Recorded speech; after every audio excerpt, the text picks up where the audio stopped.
Hello and welcome to the Embroidered Elephant channel. My name is Kim and today I am going to be doing a video on 15 tips to crochet presents for people. So although it is quite early, it's only September, it's around this time of year that I start thinking about Christmas presents for people, especially the ones that I'm going to be making.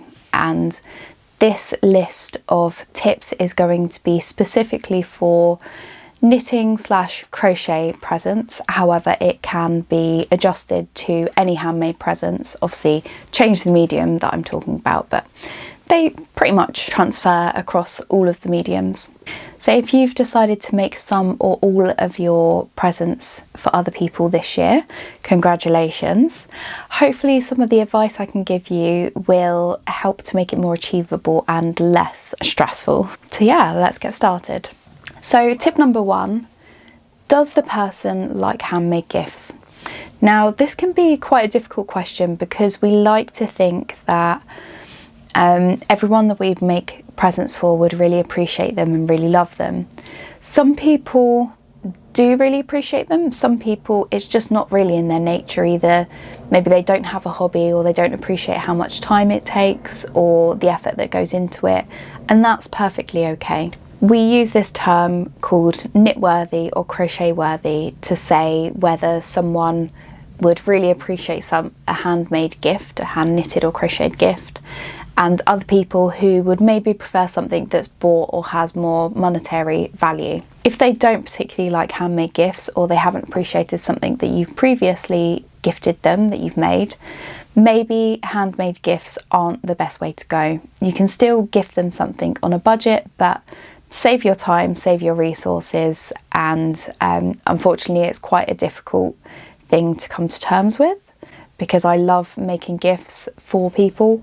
I've also got my own crochet worthy and not crochet worthy people because it's not everyone's thing. Tip number 2, now not everyone would like this and I totally get it, but ask them what they want.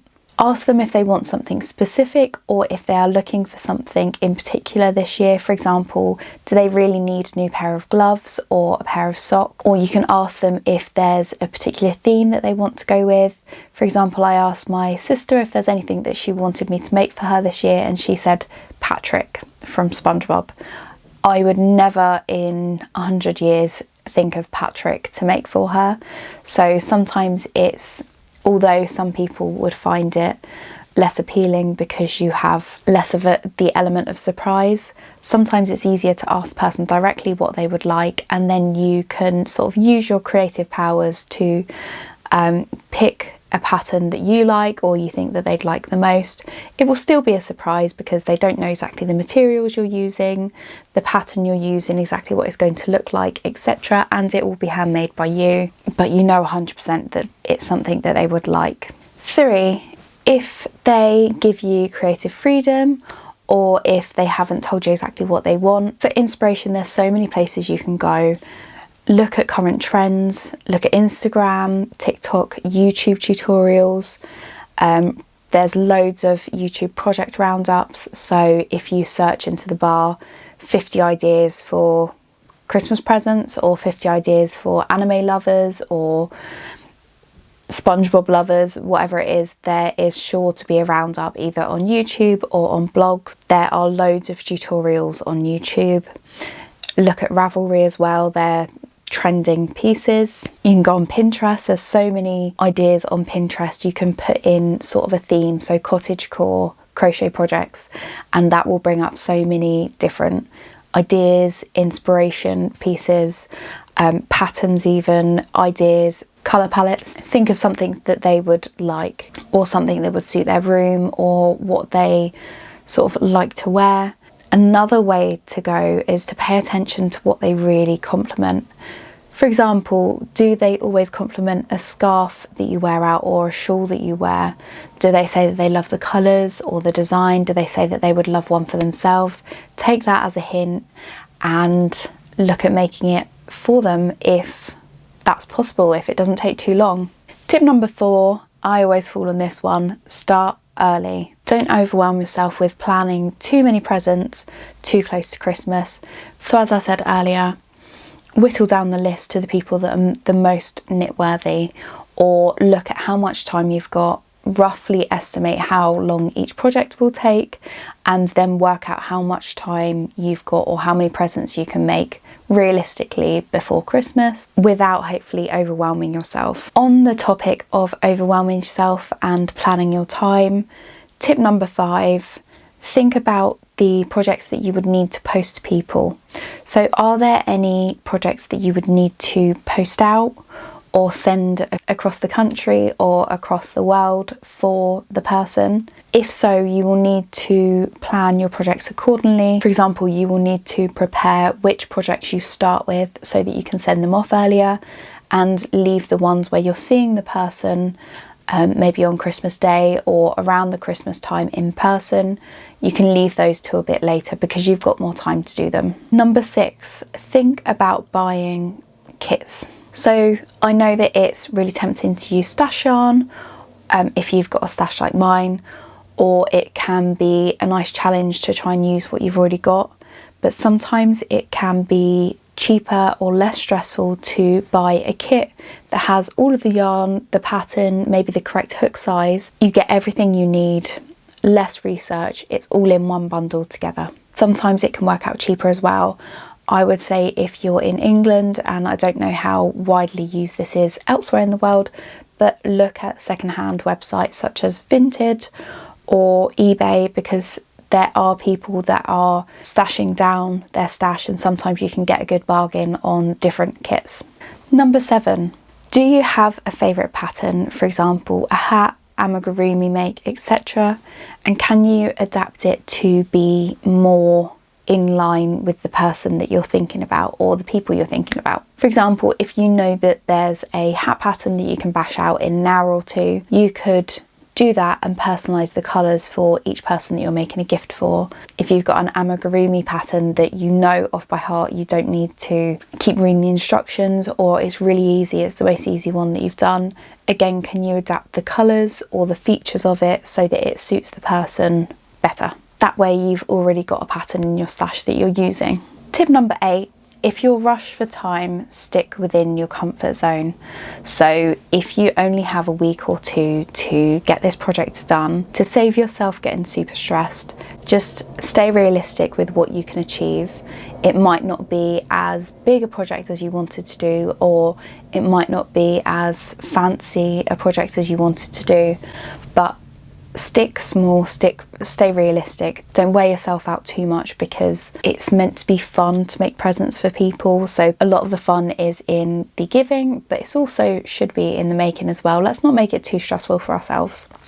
And one way to do that, as I said, is to stick with patterns that you know and not use this as an opportunity to try and learn new skills. Tip number 9, going back slightly to the inspiration and the patterns that could be used. Look out for deals on yarn or on patterns and gather these throughout the year. So again, where I mentioned previously Pinterest, that's a great place to gather patterns that look really cool. You can save it to a board of easy or quick or effective Christmas presents. So gather the patterns throughout the year, and sometimes if you start planning early enough, you can get some good deals. For example, around Christmas time or after Christmas time, Black Friday, you can get some good deals on yarn. If you know already what you're going to be making, or you know that you enjoy plush yarn, or you work mainly with cotton or acrylic, you might be able to stash up a little bit so that you are more prepared when you start making the presents. Number 10, thinking specifically about the yarn that you use.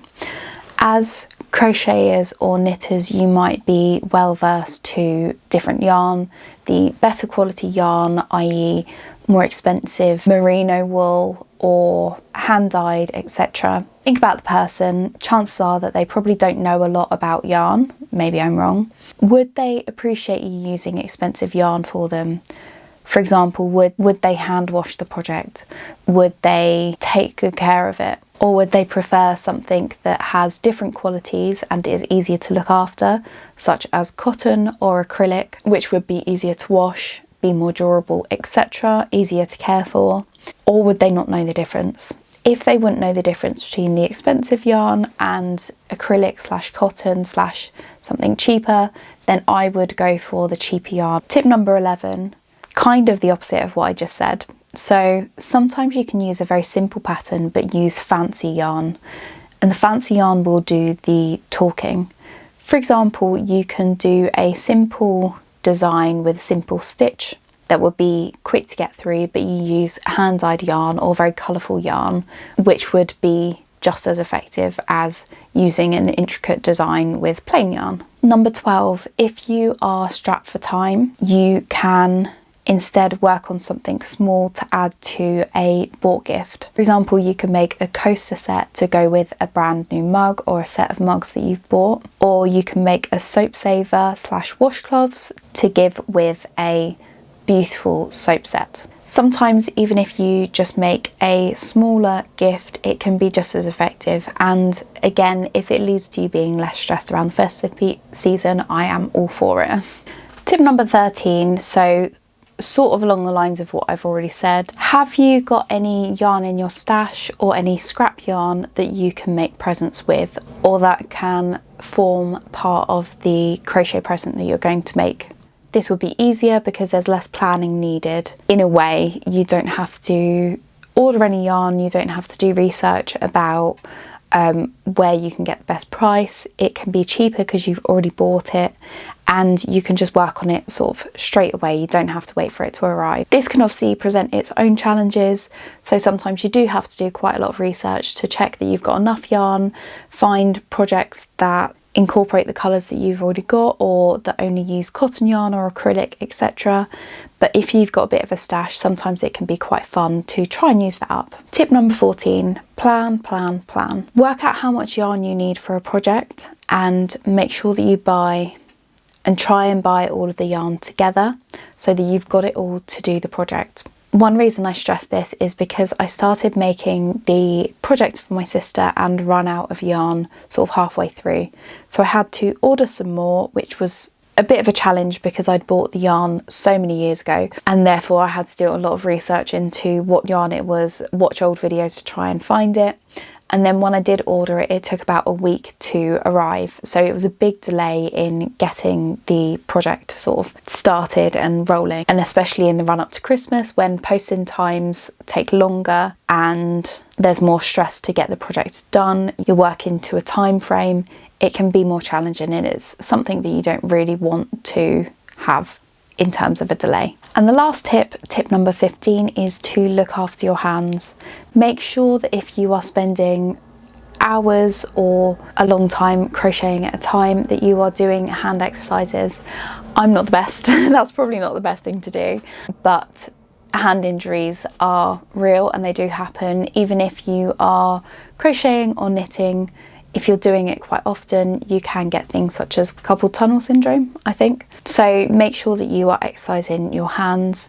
Have a look online for different exercises that you can do, or watch a quick YouTube video, and just make sure that you're doing these every now and then, every half an hour, every hour, or just when your hands are hurting. Look after yourself, look after your body, and try and make sure that the experience is as fun for you as possible. If you've got a lot of presents to make, or you're working on one big project for someone, the more time that you give yourself, the easier it will be and the less stressful it will be as well. Thank you for watching this video. I hope that you have got some good ideas for ways to make it less stressful. Happy crocheting / knitting.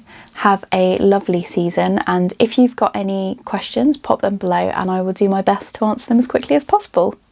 Thank you for watching. All the best. Bye.